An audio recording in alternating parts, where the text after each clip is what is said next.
Most southern tip of South Africa was the place where the colonizers landed and changed South Africa's history forever.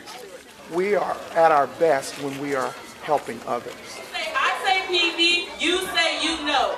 PV, you know. PV, you know. PV, you know.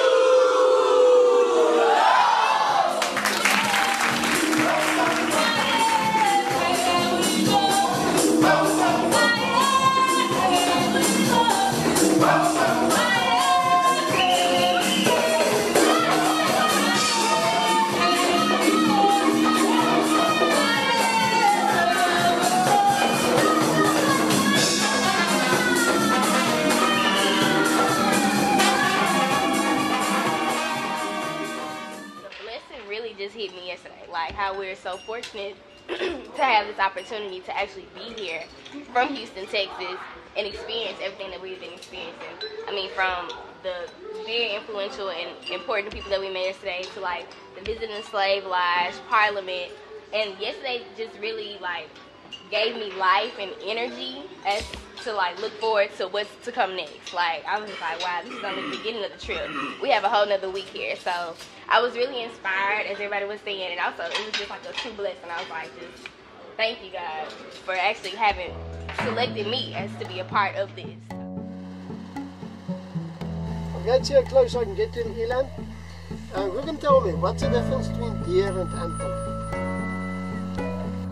There's no way I'm going to touch my deer. Get closer. That's your Facebook picture. Oh, shit. Oh. That's good.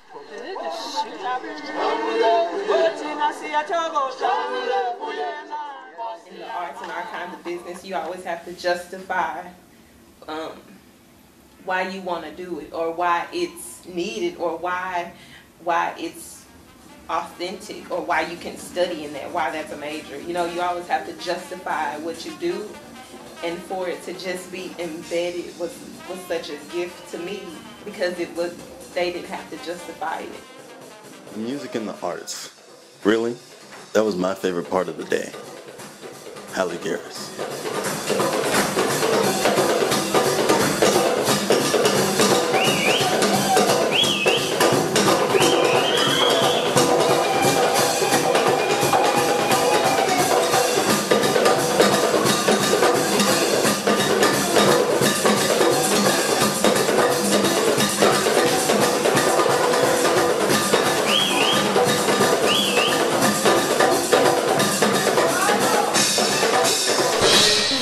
And, you know, from last night through all day today, there wasn't a minute today where we weren't surrounded by that arts was intertwined in daily life and intertwined with bringing meaning and community, you know, and really this sense of humanity and pulse. That's African culture. At church, we sing and dance. When we eat, we sing and dance. When we are at a funeral, we sing and dance. Elizabeth Ekpa. People are bonded when they share stories. Stories of joy, pain, that make up the world's beauty. Sadly, the beauty of Cape Town is divided. Yet the line between black and white is as hazy as the word colored. The beauty of South Africa will only be united under the African concept, Ubuntu. Ubuntu speaks of generosity, of warmth, of hospitality, of compassion, of caring.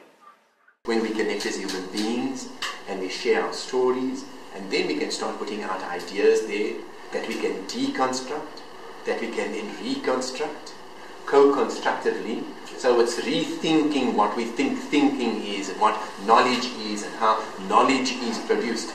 And so one of the things that I've done in my attempt to address that, in my PhD, I used a form of qualitative research called CBPR, Community-Based Participatory Action Research, where I don't do research on the community, but research with the community, where all of us generate ideas, all of us process the findings, all of us generate the findings. It's everybody's celebration. It's everybody's contribution. all people of South Africa continue to grow together. Ubuntu. I am because you are, so we are. We are progress. We are still here.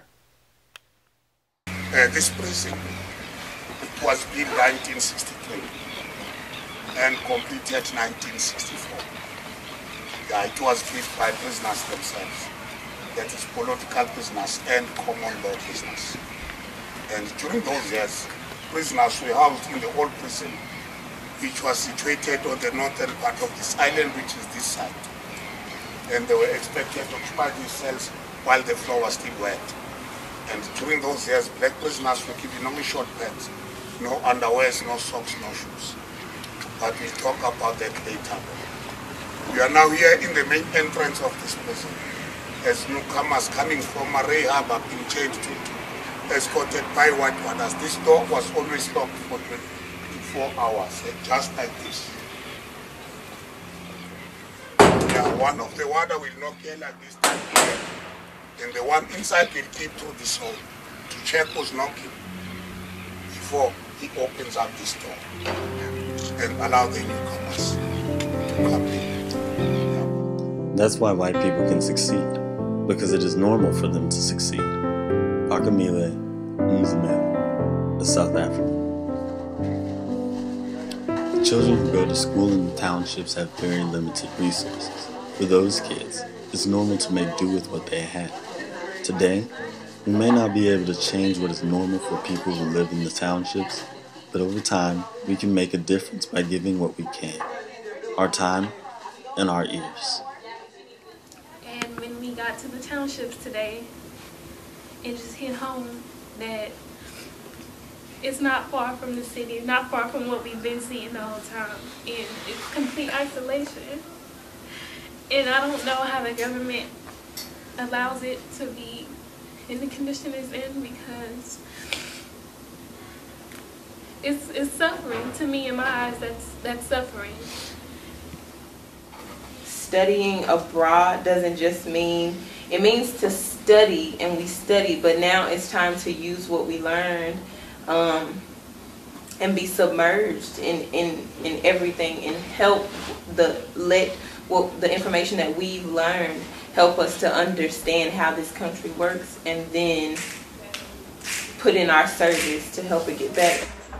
Ooh, say it, yeah, play me a midnight key, play the smoky song, play a heat on the sheet. Ooh, wee, ooh, sugar, play the music for me.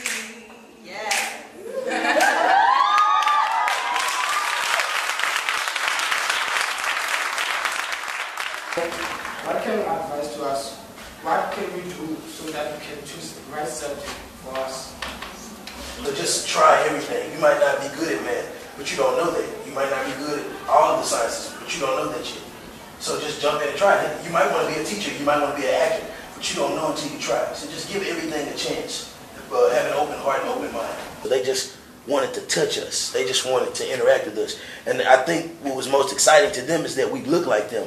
But what they didn't know was, which was more exciting to me, is that I saw each and everybody in this room, in that school. Alright, so what we need you to do is follow the instructions. All arms, hands, feet, head, teeth, tongue, everything inside of the vehicle at all times for your own safety. Strap yourselves in.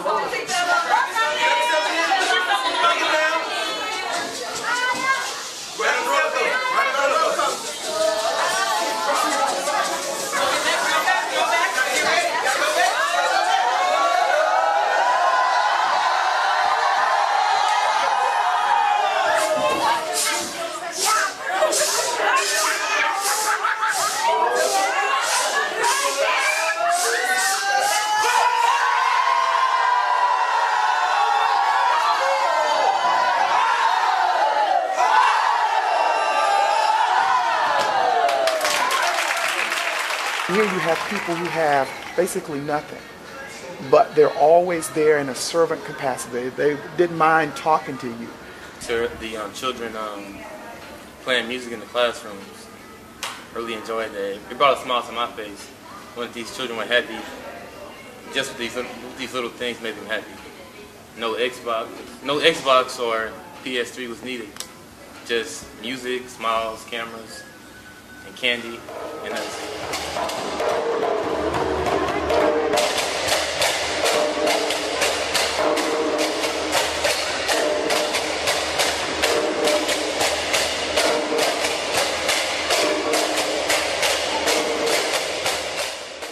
I mean, they don't know who we were, but they were so excited to see us. They were so curious just to see who we were, and it shocked me because I flew halfway around the world to see myself. Carry them, put them down. All they wanted me to do was carry them and put them down. I noticed that the people, even though they're in those living situations, they're still very proud. Is their spirit. It's so humble. You can look at them and they're not boisterous. Everything is just really calm. And when I was reading a book to them, they sat down like I was speaking the word of God. They were just so proud to have me read a book to them. Take this shirt and see that nothing can stop you. You know, I saw a little kid that reminded me of myself, and I was picking the kids up and throwing them and catching them, and they were having a heck of a time. When I heard Mr. Biden behind me, I can't pick you up, so so they were so excited. One of the chubbier kid ran up to me. He reminded me of myself, and that's how I looked before I started playing sports. And he stands there and he's like, "You gonna pick me up?" So, in the spirit of thinking of myself and how no one would ever pick me up, I decided to give him a double toss.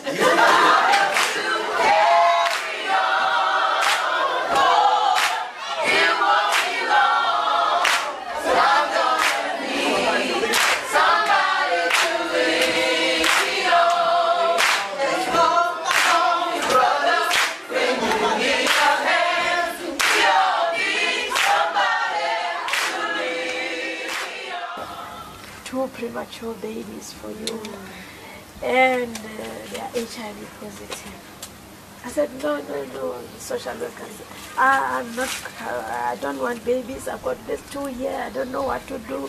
And, I'm moaning and crying. And the social worker said, okay, it's fine. Think about it. Then the whole night, there was something pushing me. You must go and get those children. And at 8 o'clock, I was there in the morning. And I'm looking for the social worker. She gave me 2 babies, and I was so proud. I brought them. Then I had 4. Within 2 days. And I phoned all my friends. I've got babies, I've got children here, I've got this, and everybody in the community brought clothes, bottles, food, and within a week I was having 17 children. Oh wow! Yes, in my house, and my house was so full. Children within 1 year, the year 2000, had so many. They occupied my kitchen, my dining room, my everything. We were sleeping on the floor. It went on and on and on until I registered as a foster mother, emergency mother, a place of safety, and now as an orphanage. Everybody was feeding me with children, and all the clothes and everything was pouring. That's the start of this. Yes, he's still providing through his children.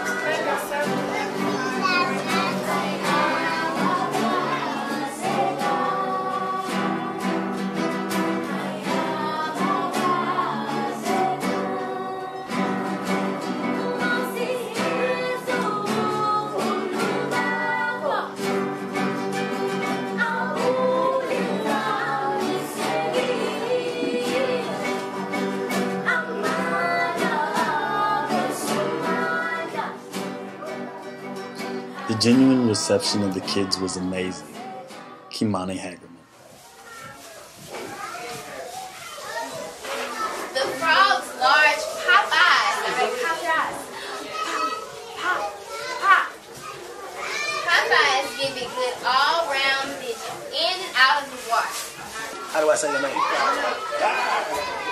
That's your name? So, how you doing today? Good? This has been a very insightful conversation with you. Your name is, right? These children are or they were helpless and hopeless.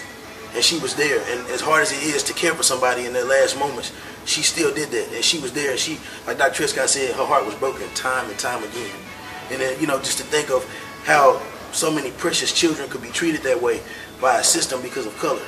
It is with kids. It's really hard to watch somebody go from 3-year-olds to 18 and know that, you know, you don't necessarily know that they'll be okay from now. When it comes to little kids, you know, they don't know my past. They don't know what I went through. They don't know who I am. But the love that they give to me without knowing nothing about me, like they just give it because they want to, not because, oh, you know, maybe she has money, we're going to get something in return, maybe this, maybe that. But, you know, they care about somebody and they see somebody and they want to be close to somebody despite of. How great is our God. Sing with me, how great is our God. Oh, we'll see how great is our God.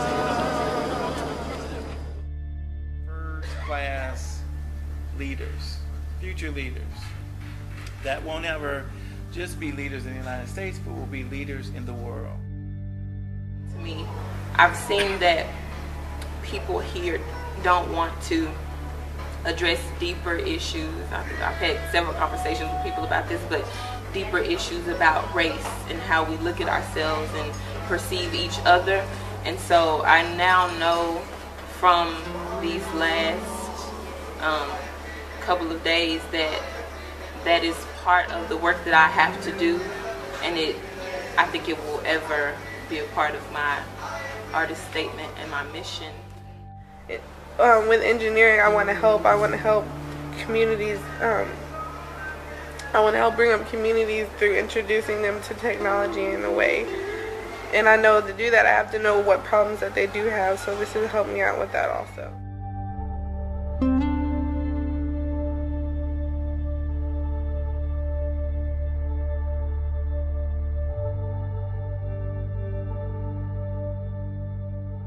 I also thought, am I doing enough back home?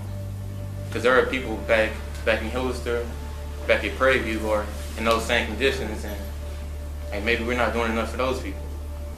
We've noticed a lot of differences between the kids here and the kids at home, but I've noticed a lot of similarities, and that structure after school really helps them. So if I could take some time, then I would definitely